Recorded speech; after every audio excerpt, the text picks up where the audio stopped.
Hi అండి, అందరూ ఎలా ఉన్నారు? బాగున్నారా అండి? ఈరోజు మా ఇంట్లో చికెన్ కర్రీ అనేది చేస్తున్నానండి. స్పెషల్ ఏం లేదు, నార్మల్గానే చేస్తున్నాను. అందరూ చేసినట్టుగా, కానీ నా స్టైల్లో నేను చేసి చూపిద్దామని చెప్పి మీకు క్లైమేట్ చాలా చల్లగా ఉందండి ఈరోజు.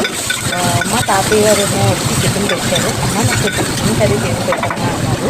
యాక్చువల్గా నేను ఎగ్స్ వండుదాం అనుకున్నాను, కాకపోతే మా తాతయ్య వచ్చి చికెన్ ఇచ్చారు కదా, సో చికెన్ ఎగ్స్ అనేది తయారు చేద్దాం. చాలా సింపుల్గా, ఫాస్ట్గా, క్విక్గా అయిపోయింది కూడా చేయాలి కదండి ఇంట్లోని. సో పెద్దతను తాతయ్య గారు కారం ఎక్కువ తినరు, పిల్లలు తినరు, దానికోసం చాలా నార్మల్ ప్రాసెస్లో చేసేస్తున్నాను. చికెన్ చేసిన తర్వాత నా చికెన్ని చూడండి, కళాయి చూడండి. ఎందుకంటే ఇప్పుడు యూట్యూబ్ స్టార్ట్ చేసామని చెప్పి కొత్తగా అది కొన్నాం కదండి.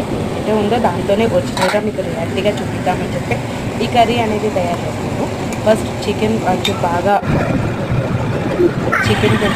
కడుక్కొని దాన్ని పక్కన పెట్టుకొని ఆనియన్స్, పచ్చిమిరపకాయలు కొంచెం బాగా వేగిన తర్వాత దాంట్లో చికెన్ వేసి అల్లం వెల్లుల్లిపాయ పేస్ట్ వేసి అది కూడా కొంచెంసేపు మగ్గిన తర్వాత దాంట్లో టమాటా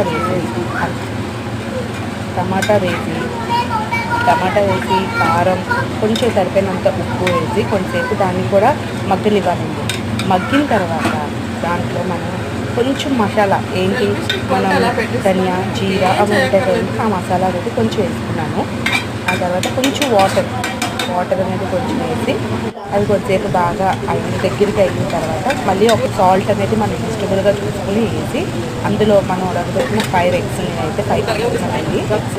ఆ 5 eggs ఉడకబెట్టి మనం ఫీల్ చేసుకొని ఆ చికెన్లో వేసి కొంచెం వాటర్ వేసి అది చాలా కొంచెం దగ్గరగా అయిన తర్వాత చిన్న కొత్తిమీర, కరివేపాకు వేసుకొని ఉంచుకుంటే ఎమ్మి టేస్ట్ చేసుకుని చికెన్ అండ్ ఎగ్ కర్రీ అనేది రెడీ అయిపోయింది.